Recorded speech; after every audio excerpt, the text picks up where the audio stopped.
Hey guys, so Pepper Prepper is here and we are going to talk about meat. This is a part of our $5 food storage series. And some of these may not necessarily fit into the $5, but what we're hoping to encourage you is that maybe you can't buy your product today, but you save that $5 and next week you combine it with your next $5 and now you've got $10 of purchasing power. Yeah. So meat is an important part. So far in our series we've covered water, we've covered dry storage, we've covered canned goods, we've covered fruit. And so this is one of our additional layers of food storage. Yeah.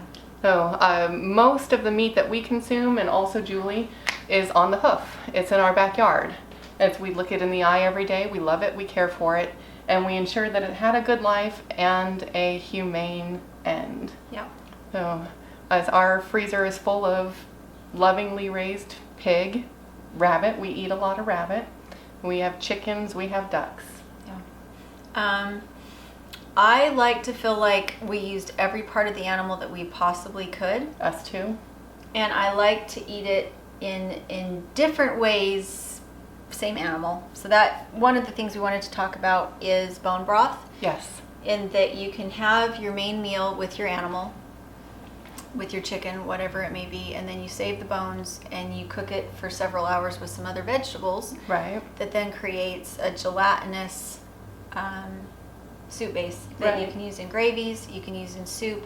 I do a lot of rabbit broth and it doesn't have the same gelatinous characteristics. Yeah. But what we do is the vast majority of the rabbits that we cook, I will crock pot them and then we pull the meat and we save the meat. And one rabbit will feed our family. I've got a family of 5 and we're raising big meat rabbits, but it'll feed us 3 meals easily. And then we save the bones. I keep them in the crock pot. I cook them overnight and we use the broth and all sorts of stuff, primarily soups. We even like to use the stock for beans that after we I do that soaked too. beans. Yeah. It's what we put in as the final cooking. I do 1 rabbit a week is my goal to cook, and I use bone broth 1 week and then the next week I use it to cook beans. Yeah, and it works really well. It means that, you know, the animal doesn't go to waste, but your health is better when you are able to pull the nutrition from the bones as well. Yeah, and then I take the bones and I throw them out into our compost bin.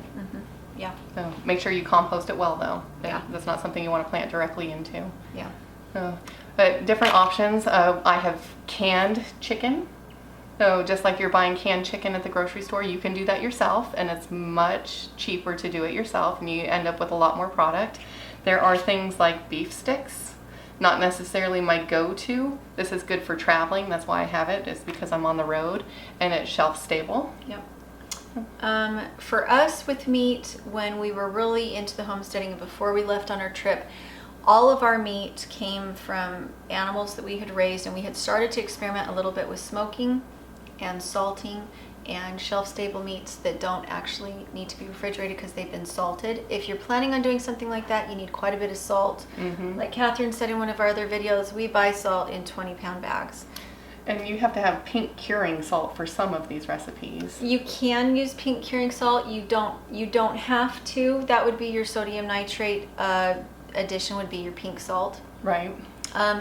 But we didn't. If you've ever heard of Farmstead Meatsmith, I love and adore him and his message to the world. And he actually in humid, where is he? Is he in Washington or is he? No, I think he's up. Is it Vancouver? He's up in the Northwest where they get a lot of moisture in the air, and he's still managed to dry cure things like salami. So if you're interested in things like that, about curing your own meat, I would highly recommend going and seeing Brendan over at Farmstead Meatsmith.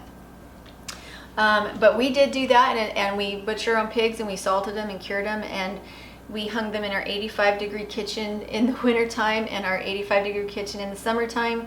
And it was completely shelf stable. We could cut it off, use it for flavoring. It is quite salty. Yeah, not shelf stable, but we've been curing our own bacon, and you definitely there's a science to it. You've got to watch your cure time. Yeah. Because the longer you cure, the saltier it gets. Yeah, and then if it is too salty, a lot of times what you use is you just use it as seasoning in your food rather than as slicing for bacon and for breakfast in the morning. Right. We tend to use meat as a side, just in general. We're meat eaters, but we're not like huge meat eaters. If you do have an off-grid situation, having salt on hand and having some way to smoke your meat and keep it pest-free, it's important to also watch your time of year. You want to be butchering in the fall so that you have really cold months for things to cure rather than in the summer. Yeah, summer butchering is no fun for anybody. No. Yeah, you've got flies to deal with. It's nasty. It's you've got time pressure because it's warm. Yeah. So I definitely recommend butchering later in the year in cooler months. So another option for meat storage is dehydrating. Mm-hmm. So jerky is a favorite at our house. Yeah. We could probably eat all our meat in jerky form and still be happy. Yeah, it's delicious. It's wonderful. If you do make jerky, it needs to come up to a certain temperature. It needs to be like 160 degrees because that's when pathogens are killed, and we both like to store ours in the freezer after they've been it just is an finished. added safety measure. Yeah. I don't know that it's necessary, but it gives that peace of mind. Yeah, it's important. So meat for us is important. I do feel like it should be as a seasoning if you have other sources of good, healthy food. We like to eat out of the garden a lot, and the meat is a side. If you That's us too. yeah, And so like we'll eat variety. Yeah, we'll eat rabbit fried rice is one of our favorites, but rabbit is just a small portion of the ingredients within it. So in the cookbook, Dining on a Dime, one way to be able to not go through as much meat is the way you mix your meat with your carbs and with your vegetables. And one of the ways that I grew up was hamburger gravy on toast, which is that you make toast, you make gravy, and you pour the gravy over the toast. It's a great meal for kids. It's very simple. And it means that you're not going through a huge amount of meat to create your meal. It just adds flavor. Right. And same thing with like chili. Yeah. You've got lots of ingredients, beans, rice, whatever it is that you add to your chili, and meat is a portion of that. Yeah. And I think the one hard thing with that is that I really don't think it should be an enormous amount of starches without some greens. And greens are kind of hard to hold on to in food storage. So if you don't have a garden, maybe you want to start a garden. Because I do think that adds a really large variety. It adds you a little bit of exercise. And yeah, greens are one of those that are a good cool weather crop, so you can grow greens when you can't grow other items too. Yeah, exactly. And you can overwinter them if you do things like row covers. Mm-hmm. Or hotbeds. Start them in February. Other ways to really make things stretch are just to be doing more baking. You know, you can add vegetables into zucchini bread and you can do all sorts of stuff like that, but variety matters. And within the series, we're trying to give you the tools and abilities to be able to offer your family variety, because a boring, bland diet is not fun for anybody.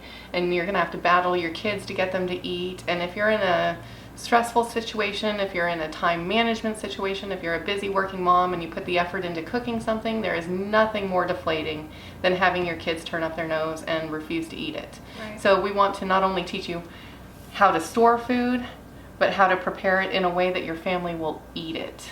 As far as food storage goes and trying to keep it under $5, I don't recommend any kind of like freeze-dried meat for that kind of thing, even though it's shelf-stable. I do think that if you're going to buy meat and have it be part of your food storage, maybe canned tin tuna or canned chicken if you're not going to be doing your own canning. And it's good to have a little bit of that on hand, but it is very expensive. It is. So yeah, you can buy a big, I think 5-pound bag of chicken, and we don't buy a lot of chicken because we raise our own, but I think it's like $10, $13 for, or you can buy 1 can of chicken for like $2.50. So you can end up with a lot more canned product if you're doing it yourself. Yeah. But there is this balance to time and finances. So if you don't have the time and you want to put something on your shelf, there is nothing wrong with canned meat. So for $5, you could get 2 cans of canned chicken. Yeah, the big family ones, not the tiny ones. Watch with the tuna fish, because you do have your mercury content, especially if you have little kids. We have done the little Vienna sausages too. Yuck. Yeah. Yuck. We stored a bunch of Spam, thinking that it was an inexpensive option and that my family would eat it. And then we came to find out that my family would not eat it. So we just essentially threw that money away. Yeah. And that's not the way to go about food storage. You want to make sure that it's stuff that your family will eat. Yeah, and it's important. So make sure to go check out our Facebook Live that is Saturdays from 10 o'clock to 2 o'clock, somewhere in there. We try to send out a notification so you guys can find that, and that's Mountain Time. We hope you join us because it's been lots of fun. And the more that you come and the more that you chat, the more fun that it is for all of us. Exactly. So, and we thank you guys for joining us. Be sure to like, share, and subscribe. And the book is in the link in the description below if you're interested in it. Yes. Bye.